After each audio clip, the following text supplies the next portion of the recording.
Depuis 622, Mahomet est à Médine. Il s'était arraché, grâce à un acte fondateur, l'émigration, ou hégire, à la nuit du polythéisme qui pesait sur la Mecque. Le message qu'il a reçu, un jour de l'an 610, à l'origine d'une religion universelle qui a prolongé les deux précédents monothéismes, devient nettement plus politique, d'autant qu'il a entamé un chemin qui sera long et dur, celui de la guerre nécessaire pour unifier, par-delà l'entêtement des Mécois, tous les Arabes. À Médine, loin de son clan, loin de la Mecque, ville caravanière où il était né en 571, Mahomet a immédiatement fondé une communauté assemblée autour de lui telles les abeilles de la ruche ou les fruits amassés d'un régime de dattes. Une bataille, celle de Badr, où Mahomet s'était emparé d'une riche caravane appartenant aux Mécois, a été le premier pas dans cette stratégie, partout déclarée dans la Révélation comme voulue par Dieu.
فمحمد ابن سيرين بأحد الكتاب بأحد صفحاته بيروي قصة الآذان.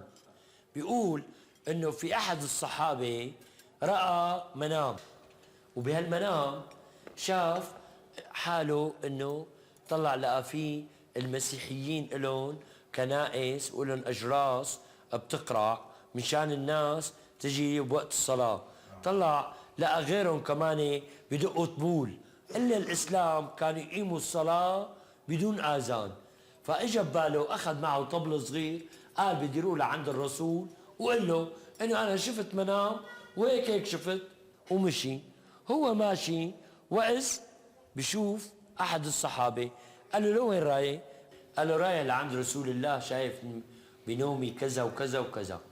قال له أحسن من هيك، شو رأيك إنه يكون آذان بيطلع بالصوت من التم وبيصل للعالم وبتسمعوا الناس؟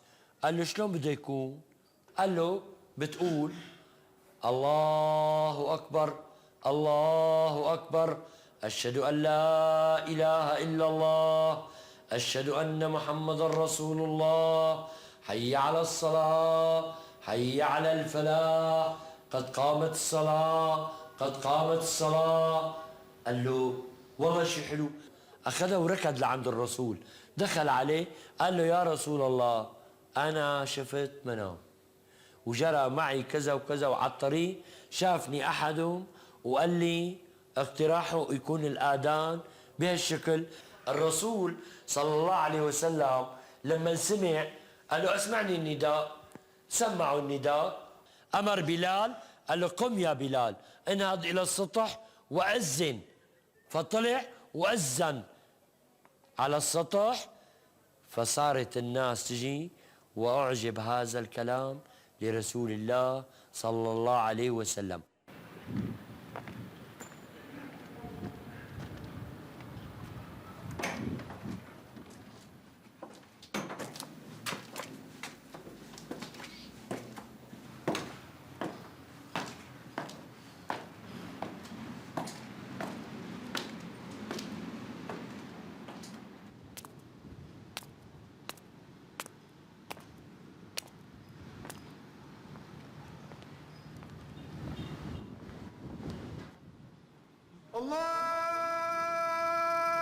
الله أكبر الله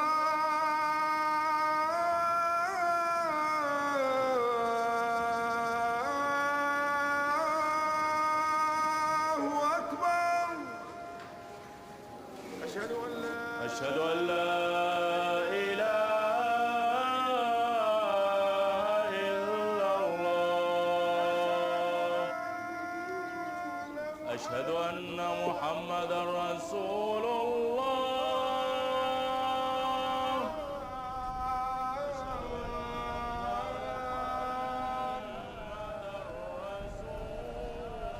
حي على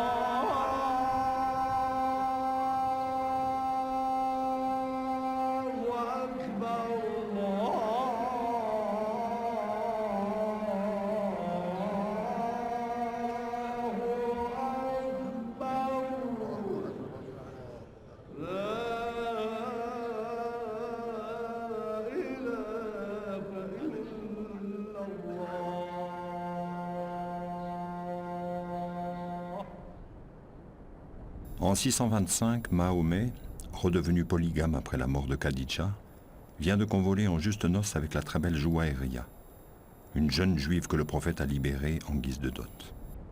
Cependant, l'épreuve qu'il va subir est la plus douloureuse de celle qu'il a jusqu'ici surmontée. Elle va le frapper dans sa passion pour son épouse préférée, Aïcha. Elle en fait le récit. Au retour d'une expédition près de Médine, je me levai et fis quelques pas pour m'écarter du campement. J'allais rejoindre les autres quand je m'aperçus que j'avais perdu mon collier. Je revins sur mes pas pour le chercher. Je finis par le retrouver et je me dirigeai vers le campement. Je me disais qu'on allait revenir me chercher. Tandis que j'étais assise, mes yeux s'alourdirent et je m'assoupis. Le jeune Safouane, qui traînait derrière la caravane, reconnut de loin ma silhouette, m'aborda et me proposa sa monture. Nous partîmes. Il conduisit à pied le dromadaire jusqu'au nouveau campement. À Médine, je tombais malade, tandis que des rumeurs diffamatoires m'accusant d'avoir fauté avec Safouane allaient bon train. Quand l'envoyé de Dieu convoqua son cousin Ali et le compagnon Oussama, il demanda un dernier avis avant de se résoudre à se séparer de moi. Oussama insista sur ce qu'il savait de ma vertu. Ali, quant à lui, dit « Dieu, ô envoyé de Dieu, n'a pas limité ton choix en femme. Bien d'autres peuvent mieux te satisfaire. » Depuis un mois, Mahomet attendait une révélation à mon sujet. Il prononça la profession de foi et me dit « Écoute Aïcha, si tu es innocente, Dieu confirmera ton innocence, mais si tu as péché, demande le pardon de Dieu et repens-toi. » Je répondis « Si je vous dis que je suis innocente, et Dieu seul sait que je le suis, vous n'allez pas me croire. Et vous ne serez content que si je confesse une faute que je n'ai pas commise. » Un jour, la révélation parvint à l'envoyé de Dieu. Il fut saisi par ce qui le saisit toujours en pareille circonstance. Une oppression qui fait ruisseler sur sa peau une sueur froide, telle une coulée de perles. Quand il en fut délivré, il se hâta de dire « Dieu soit loué, Aïcha. Voilà qu'il vient juste de t'innocenter. » Mère me dit « Lève-toi et va vers l'envoyé de Dieu. » Je dis « Je n'en ferai rien. À Dieu seul j'adresse mes remerciements. »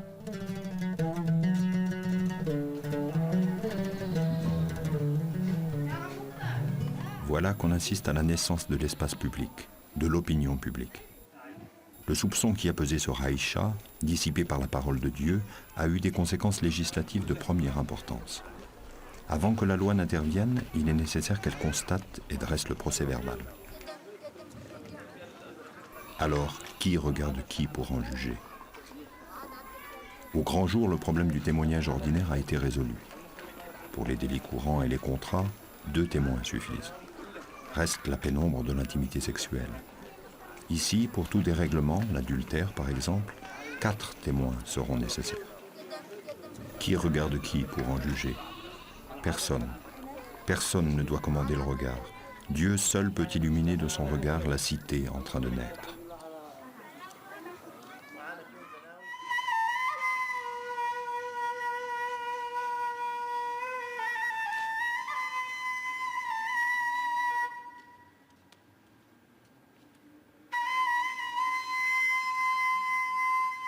Dieu est la lumière des cieux et de la terre, semblance de sa lumière. Une niche où brûle une lampe, la lampe dans un cristal. Le cristal on dirait une étoile de perles. Elle tire son aliment d'un arbre de bénédiction, un olivier, qui ne soit ni de l'Est ni de l'Ouest, dont l'huile éclaire presque sans que la touche le feu. Lumière sur lumière. Dieu guide à sa lumière qui il veut, et il use, à l'intention des hommes, de semblance, car Dieu est connaissant de toutes choses. Sourate 24, la lumière.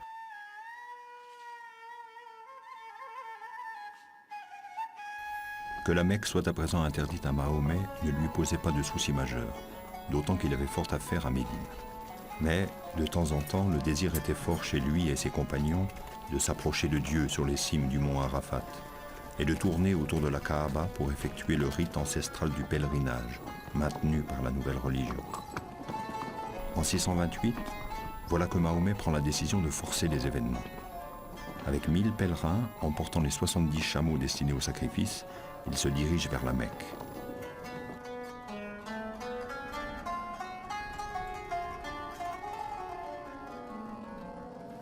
لما خرج الرسول عليه الصلاة والسلام من المدينة عام الحديبية أمر الناس أن يحرموا من أجل أن يبلغ رسالة لقريش أنه يريد العبادة يريد الطاعة لا يريد الحرب.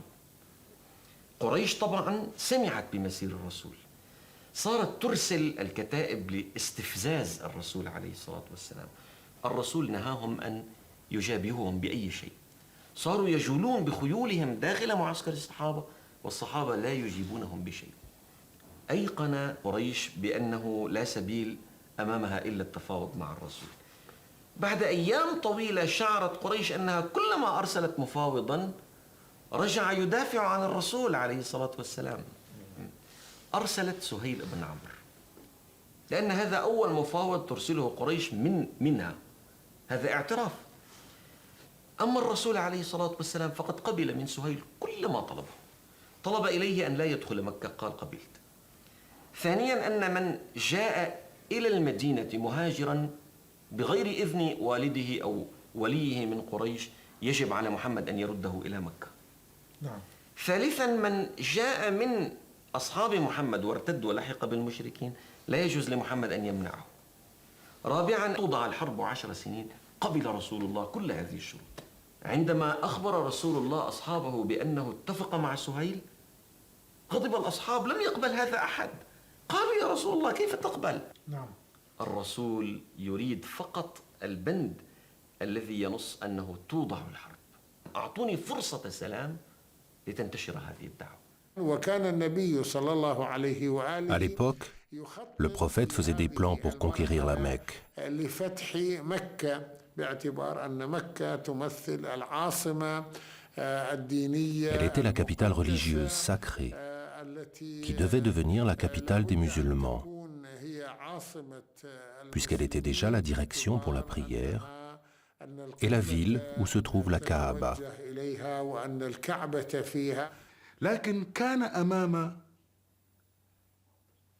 Mais le prophète avait deux objectifs.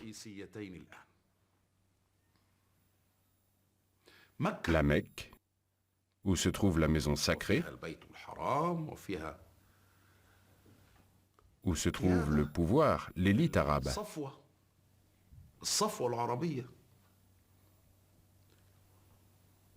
Et un autre lieu qui représentait clairement un danger. Khaybar, la ville juive du Nord, qui avait poussé les Arabes à assiéger Yathrib.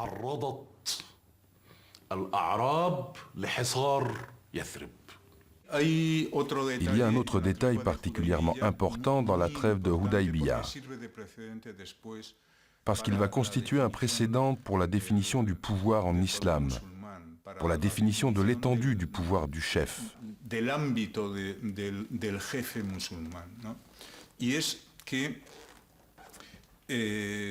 Les faits sont les suivants. Mahomet envoya Othman négocier avec les Mécois. Ces négociations ont été préparées à l'avance probablement. Othman tardait à revenir. لما راح عثمان بن عفان على مكة وصل أخبار لرسول الله صلى الله عليه وسلم إنه عثمان قتل، إنه حبسوه وقتلوا مين؟ أهل مكة الكفار المشركين. فوقف محمد صلى الله عليه وسلم غاضب وقال لهم للصحابي إنه وقف ليبايعوا الصحابي على إيش؟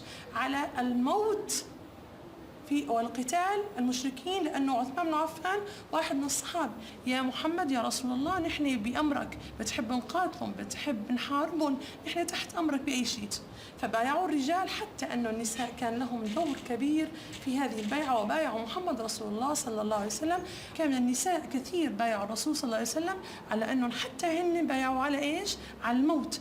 ولكن عندما وصل الرسول صلى الله عليه وسلم أن ما قالوه عن عثمان بن عفان كان مجرد إشاعة ومجرد كان كلام عادي وليس فيه كل شيء من الصدق، فهدأ صلى الله عليه وسلم والرسول ابتعد عن فكرة أنه قتال المشركين. Mahomet s'assit au pied de l'arbre et tous passèrent les uns après les autres, posant leurs mains sur lui et lui jurant fidélité. Ils lui jurèrent d'obéir à tous les ordres qu'il donnerait dès maintenant. Ce serment sous l'arbre peut être considéré comme l'origine d'un certain pouvoir absolu du chef musulman, qu'il soit calife ou autre. C'est-à-dire que Mahomet a profité de l'incident pour renforcer le pouvoir. Mahomet est un politique.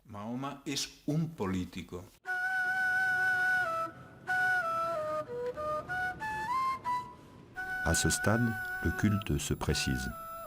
L'édifice de l'islam repose maintenant sur ce que la tradition a très tôt appelé les 5 piliers. Le premier pilier, c'est la double profession de foi, qu'il n'y a d'autre Dieu que Dieu, et que Mahomet est son prophète. Ces deux professions de foi sont un des piliers de l'islam. Le deuxième pilier est la prière. La prière est le pilier de la foi. Ce que l'on entend par prière, ce sont les 5 prières que le prophète observait. Il a dit « Priez comme vous m'avez vu prier ». Le troisième pilier de l'islam est le jeûne. C'est une des obligations envers Dieu et un des piliers de l'islam sans lequel la foi d'un croyant n'est pas complète. Le jeûne imposé est celui du mois de Ramadan, mois au cours duquel le Coran a été révélé pour guider les humains.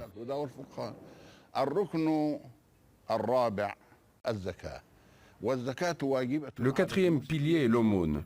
L'aumône est obligatoire pour un musulman selon certaines conditions. L'aumône est due aux pauvres et aux démunis. Le cinquième pilier est le pèlerinage. Le pèlerinage aussi a ses conditions. Le pèlerinage pour celui qui en a les moyens matériels, physiques.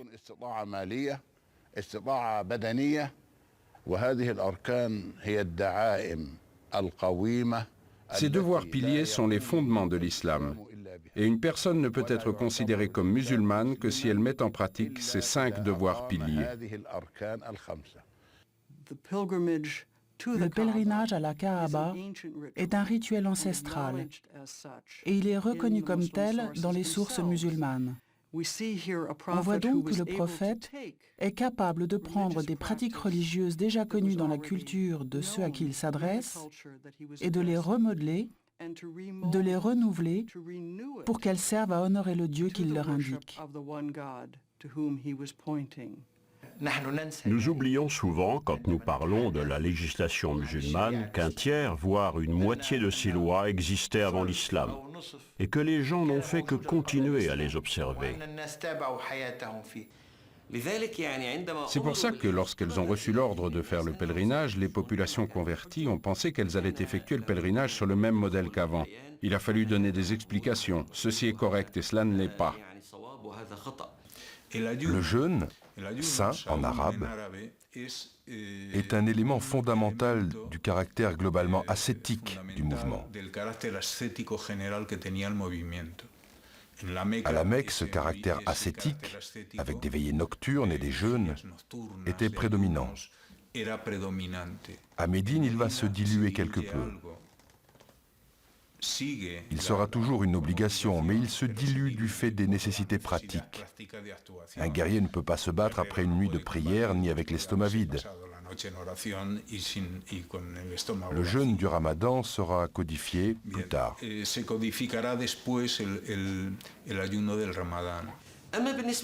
Pour ce qui est de la prière, il a donné un ordre de principe. Les gens n'avaient aucune information préalable pour savoir ce qu'ils devaient faire. C'est ce qui les a poussés à poser des questions. Et c'était le rôle du prophète de donner des explications sur le jeûne, la prière et l'aumône. L'aumône ne se donne aux pauvres que si elle se donne d'abord à Dieu. Il s'agit d'obtenir un mérite. Il existe un lexique commercial dans le Coran. Un verset dit que donner l'aumône est un bon marché, c'est-à-dire une bonne affaire. Les 5 piliers de l'islam sont issus d'éléments du Coran et des hadiths et sont élaborés plus tard dans la pensée musulmane pour prendre la forme que nous leur connaissons actuellement et qui ne varie absolument plus depuis le début de la période classique.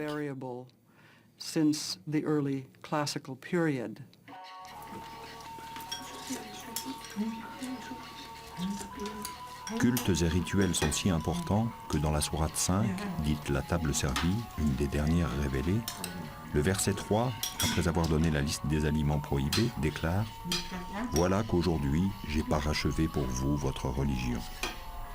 C'est toute une foule de menues mesures qui régulent la vie civile et privée qui vont être disséminées ça et là dans le Coran.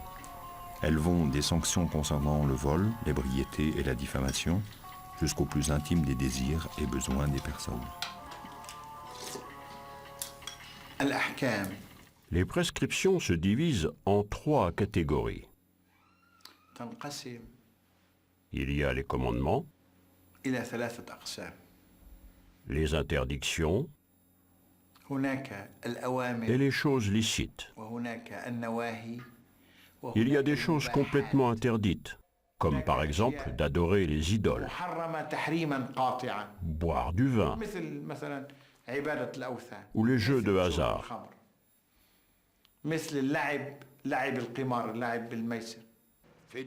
Avant l'islam, le vin était autorisé. Il ne l'a pas interdit en une seule fois. Il a dit « Ô croyants, ne priez point lorsque vous êtes ivres. Si tu as bu du vin, ne fais pas la prière en étant ivre. »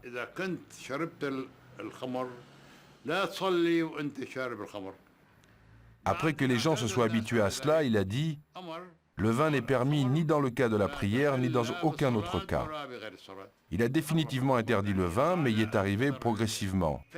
Il a progressivement jonglé entre le licite et l'illicite jusqu'à ce qu'il parvienne à l'interdiction totale.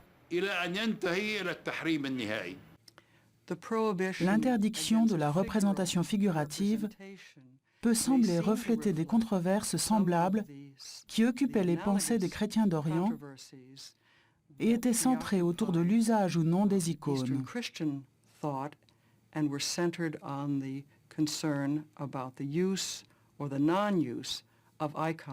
De la même façon, l'interdiction par exemple d'utiliser le porc dans l'alimentation est très clairement liée avec la pratique juive.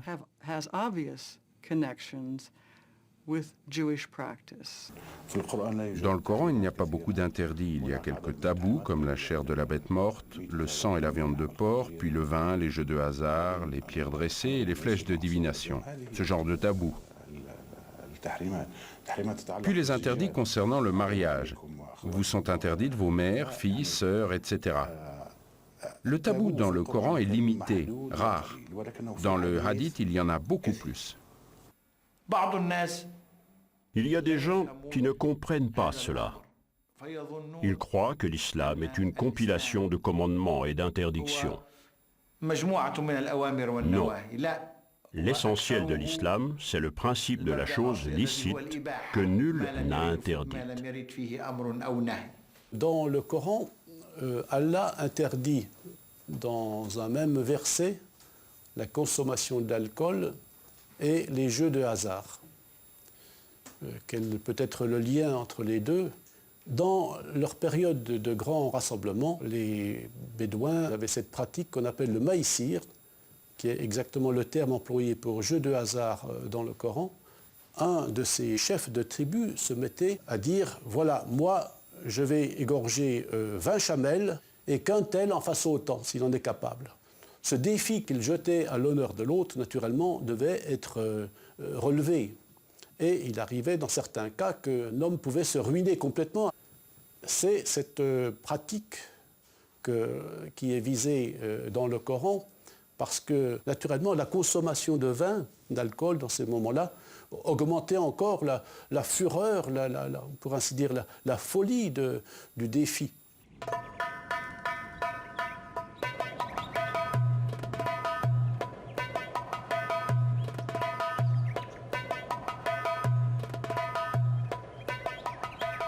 En 629, l'an 7 de l'Hégire, Mahomet est aux portes de l'oasis de Khaïbar, à une centaine de kilomètres au nord de Médine, riche non seulement de palmiers dattiers, mais de blé et d'autres céréales. La ville où s'étaient réfugiés des Juifs de Médine avait 6 citadelles imprenables, défendues par 20 000 combattants. Les remparts tombaient les uns après les autres devant l'assaillant. Après quelques duels entre les braves des deux camps, Khaïbar tombe aux mains des guerriers de Mahomet.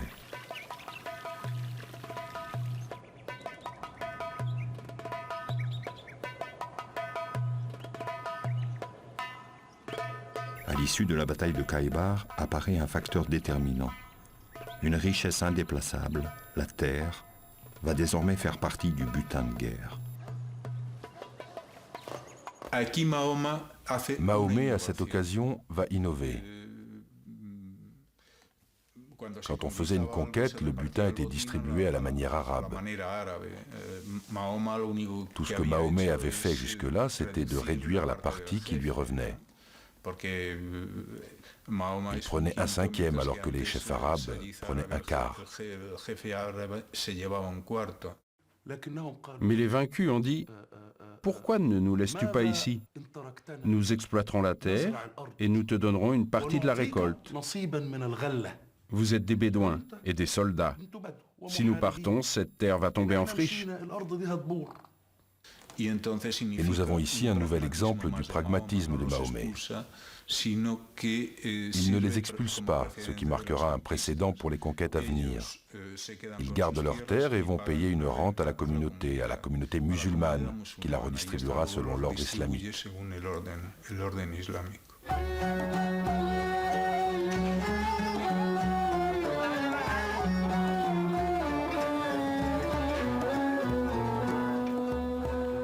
Depuis longtemps, et surtout après la prise de Khaïbar, Médine pacifiée connaît la prospérité économique.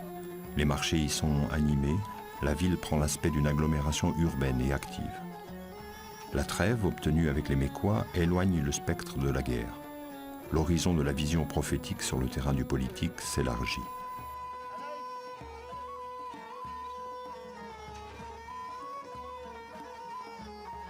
Des compagnons sont expédiés vers les provinces éloignées.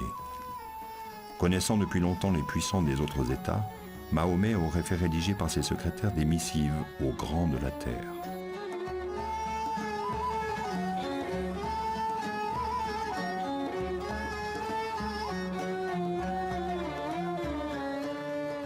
وبدأ الرسول عليه الصلاة والسلام يرسل بعض الرسائل على يد رسل له إلى الدول المجاورة وكم منها مصر فأرسل مندوب عنه أو رسول عنه إلى المقوقس حاكم مصر في الوقت ده بيقول له فيها إن احنا بندعوك إلى الدين الإسلامي.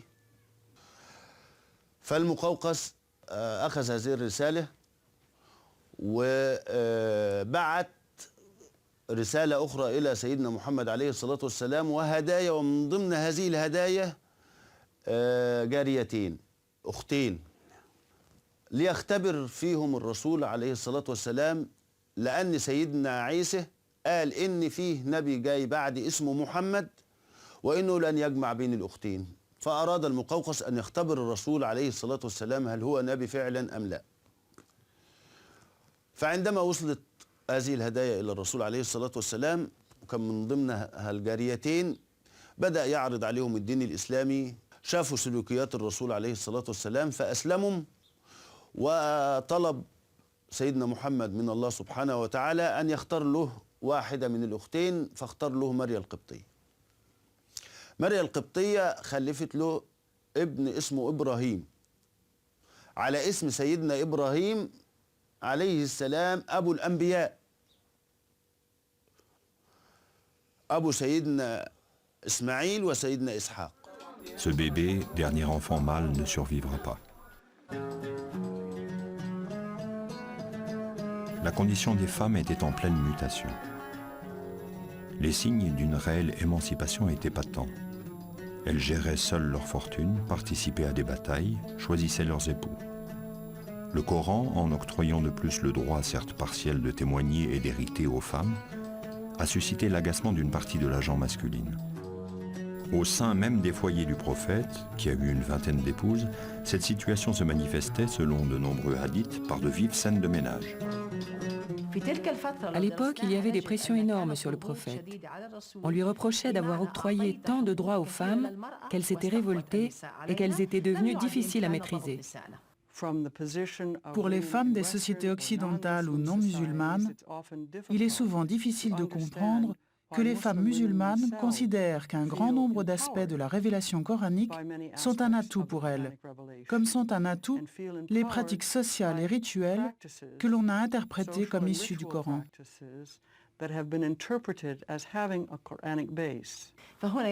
Nous devons donc établir une distinction entre le projet initial du prophète et les pressions de l'époque. Les compagnons, avec à leur tête Omar, ont joué un rôle important. Mais il ne faut pas les sacraliser, car eux aussi étaient des hommes politiques avec leurs défauts. Mais du point de vue musulman, on considère que le Coran peut avoir posé les fondements de l'amélioration historique du statut de la femme et peut aussi servir de base, à travers la réinterprétation de certains versets du Coran, à la possibilité pour la femme de gagner une place beaucoup plus importante dans les sociétés musulmanes elles-mêmes.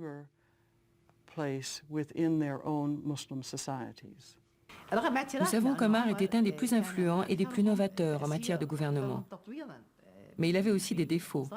C'était un des plus misogynes, et il est notoire qu'il a fait pression sur le prophète pour qu'il durcisse certains commandements qui concernent les femmes, y compris la recommandation de les frapper.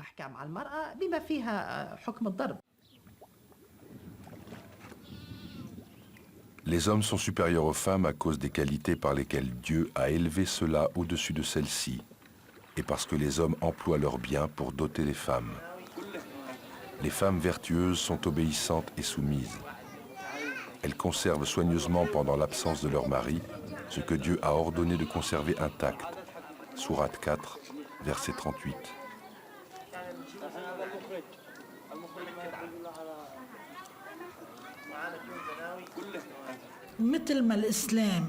L'islam a donné à la femme le droit de témoigner, droit qui n'existait pas avant l'islam. Il a permis que le témoignage de deux femmes égale celui d'un seul homme. Il en est de même pour l'héritage.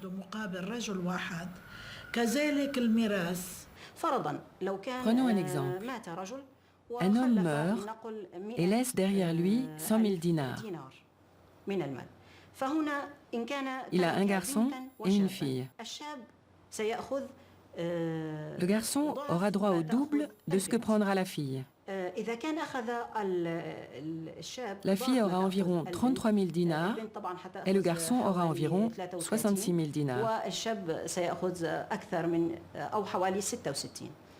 Que va faire le garçon de sa part et que va faire la fille de la sienne? À cette époque, où la femme était privée de nombreux droits, elle était également privée du processus de prise de conscience. L'islam a donné à la femme la moitié de ce qui revient à un homme. L'objectif de l'islam était d'inculquer aux hommes les principes et les responsabilités de l'homme envers la femme. L'homme était responsable de son épouse, tout comme le frère était responsable de sa sœur. Elle prend sa part, la met dans sa poche, dans une armoire, où elle s'achète des bijoux, elle en fait ce qu'elle veut. Quant à l'homme, quand il a eu sa part, il doit faire des dépenses pour l'entretien de cette femme. Il a payé la dot de la fille qu'il veut épouser, il a dépensé de l'argent pour sa femme, il ne lui reste plus rien de cet argent. En tant que sociologue, et d'un point de vue personnel, à partir du moment où la femme a atteint un degré suffisant de prise de conscience, qu'elle a évolué et atteint les plus hautes fonctions, les plus hauts degrés de connaissance et d'expérience, je me demande jusqu'à quel point nous pouvons continuer à nous contenter de cela.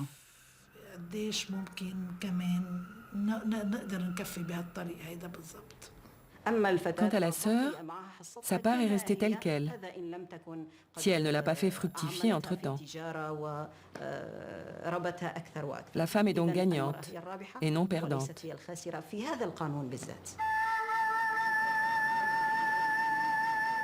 En 630, le pèlerinage que Mahomet va effectuer à la Mecque, première conséquence de la trêve de Houdaïbiya, sera un pèlerinage mixte. Païens et fidèles musulmans seront mélangés dans la même procession. De retour à Médine, Mahomet va recevoir la conversion inattendue de plusieurs notables mécois, hier ennemis acharnés, devenus depuis de précieux compagnons. Mahomet est devenu fort, il est devenu clément.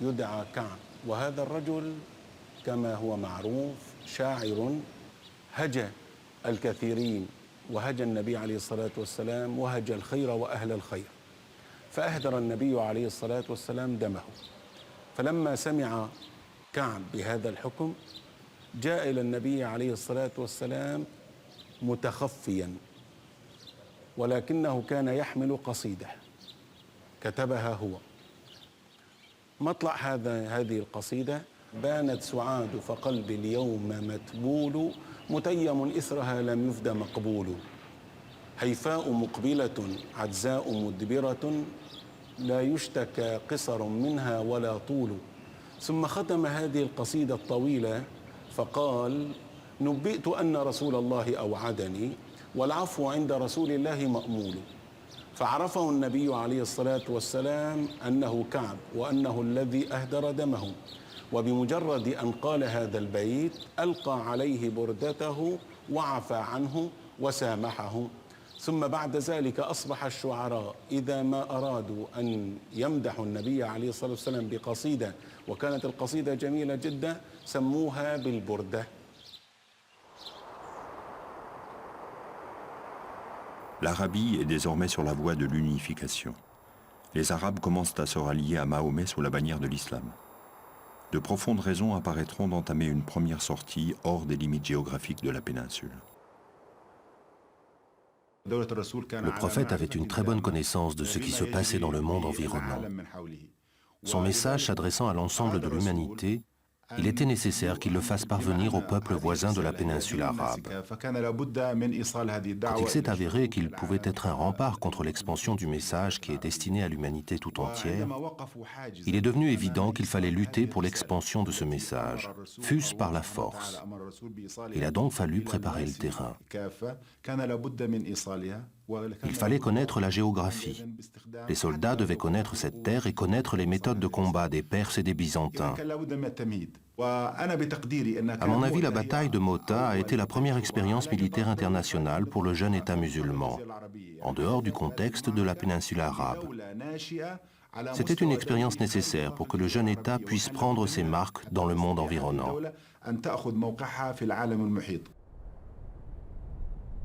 كان تطلع المسلمين إلى منطقة الأردن منذ السنة السادسة للهجرة والأسباب اللي دفعتهم لذلك هو محاصرة اقتصاد قريش وطرح نفسهم بديل كمتعاملين تجاريا مع بيزنطة ومع القبائل العربية في منطقة بلاد الشام أو مع منطقة بلاد الشام وكانت معركة مؤتة هي أول لقاء عسكري حقيقي بين العرب المسلمين وبين رعاية الدولة البيزنطية لا نقول البيزنطيين لأنه المواجهة كانت مع نصارى العرب في منطقة مؤتة الكثير من المصادر التاريخية تعتبر أن ما حدث في معركة مؤتة هزيمة الحقيقة لا يعني من وجهة نظر عسكرية حتى الانسحاب في وقته إذا كان فيه تأمين للجيوش وسلامتها وانسحابها بكل معداتها وكل رجالاتها، فهذا بحد ذاته يعني نصر. كانت هنا تصنع سيوف تسمى بالسيوف المشرفية، وهي سيوف بيزنطية، ويقال بأن أحد أسباب معركة مؤتة هي سحب الأسلحة أو أخذ أسلحة أو سيوف مشرفية لاستخدامها في الفتح القادم، فتح مكة الذي اعتبره الرسول عليه الصلاة والسلام مقدمة حقيقية لفتح الجزيرة العربية، لما كانت قريش تتمتع به من سيادة على القبائل العربية كلها، فهي التي جمعت القبائل في إلافات اقتصادية وسياسية، وهي التي فيها توجد الكعبة محج العرب ومحج كل القبائل، وبها أوثان وأصنام القبائل الأخرى، فبالتالي كان لها تأثير. وكان الرسول صلى الله عليه وسلم يعلم بأنه إذا لم تفتح مكة لا يمكن للدين الإسلامي أن ينتشر في الجزيرة العربية. À mesure que la communauté s'élargit et se transforme, la révélation continue à légiférer. Tandis que des lois plus citadines vont être réformées, tel l'affranchissement d'un esclave, qui devient au nom du Coran lié à l'expiation d'un péché, d'autres coutumes païennes sont brutalement abolies, telle la petite fille enterrée vive, sacrifiée au dieu Wad, le héros des Arabes. L'islam se compose d'une foi et d'une loi. La foi consiste à croire qu'il n'y a de Dieu qu'Allah. La charia consiste à organiser les relations des gens entre eux et les relations des gens avec leur Créateur. Il y a les actes de dévotion et les comportements et attitudes morales. Si nous nous intéressions aux sources de la législation, nous en trouverions un grand nombre. La première source est le livre. Puis vient la tradition du prophète, puis ce dont on est convenu par consensus, puis ce dont on est convenu par analogie, et enfin les intérêts généraux. Comment établir ces jugements en puisant dans le Coran et la Sunna? Il y a des termes généraux dont le savant peut s'inspirer pour servir la communauté. Le prophète envoya Muaz, fils de Jabal, au Yémen, et lui dit « Comment vas-tu gouverner ?»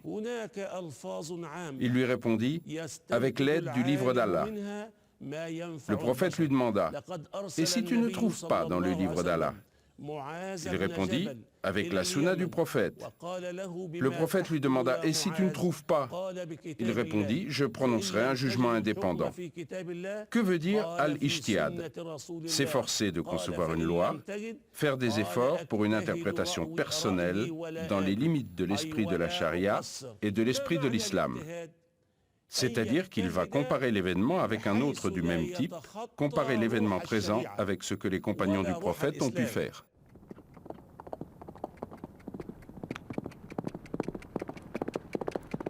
S'étrangler au vent du galop, faire jaillir le feu du choc des sabots, au petit matin donner l'assaut dans un soulèvement de poussière qui porte au cœur de la mêlée. Par tout cela, je le jure, l'homme est ingrat envers son Seigneur. De cela il peut témoigner, mais l'amour des biens le rend avide. Alors ne le sait-il pas? Quand l'intérieur des tombes sera bouleversé et l'intérieur des poitrines récapitulé, leur Seigneur en ce jour sera d'eux informé. Sourate 100.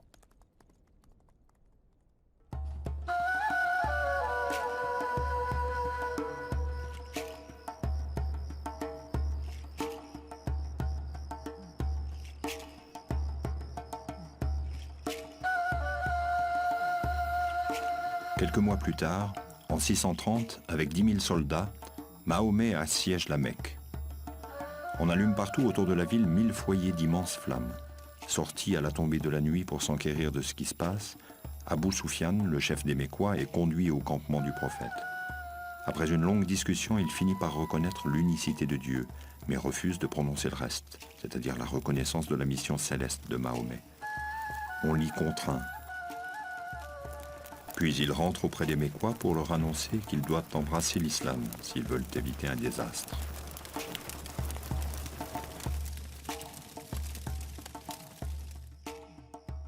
De fait, le lendemain, les troupes de Mahomet, sans coup férir, investissent la ville.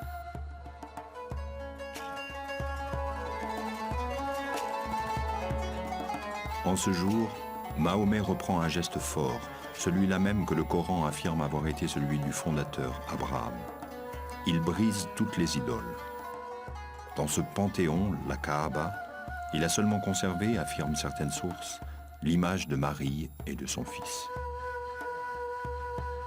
كانت حواري مكة قد امتلأت أمانا وسلاما وراح رجالها يخرجون يستطلعون الأخبار فإذا بنداء بلال يصدح في مكة الله أكبر الله أكبر الله أكبر الله أكبر إلى آخر الأذان واجتمع الناس في حرم الله حول بيت الله وجاء رسول الله صلى الله عليه وسلم ثم قال للناس وقد اصطفوا جموعا نساء ورجالا قال يا معشر قريش ما تظنون أني فاعل بكم وهذه العبارة تعني أن رسول الله صلى الله عليه وسلم وقد انتصر بحد السيف أن يسود عرف العرب آنذاك المنتصر بالقوة يملك الديار والمال والمتاع ويملك الرجال ورقابهم والنساء والأولاد وقال يا معشر قريش ما تظنون أني فاعل بكم فقال أحدهم خيرا يا رسول الله أخ كريم وابن أخ كريم قال عليه الصلاة والسلام أقول لكم كما قال يوسف لإخوته لا تثريب عليكم اليوم يغفر الله لكم اذهبوا فأنتم الطلقاء هذا المشهد يحتوي حقيقة الإسلام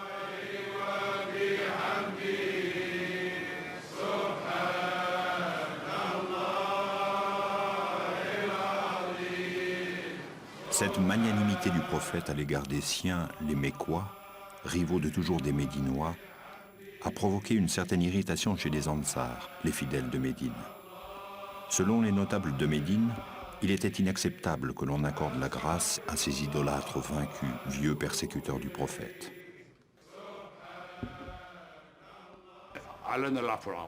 Il a déclaré l'amnistie générale, sauf pour 4 ou 5 personnes à propos desquelles il a dit « Ceux-là, tuez-les, même s'ils s'accrochent aux parures de la Kaaba, tant ils avaient nui aux prophètes et aux musulmans. » Il a dit « Partez, vous êtes libres ». Il leur a tous pardonné, et c'est là l'attitude qu'il a érigée en principe, celle que devraient suivre les musulmans jusqu'au jour du jugement dernier. C'est un dessein politique, et derrière ce dessein politique, il y a l'évidence que les Korachites sont le seul rouage bien huilé.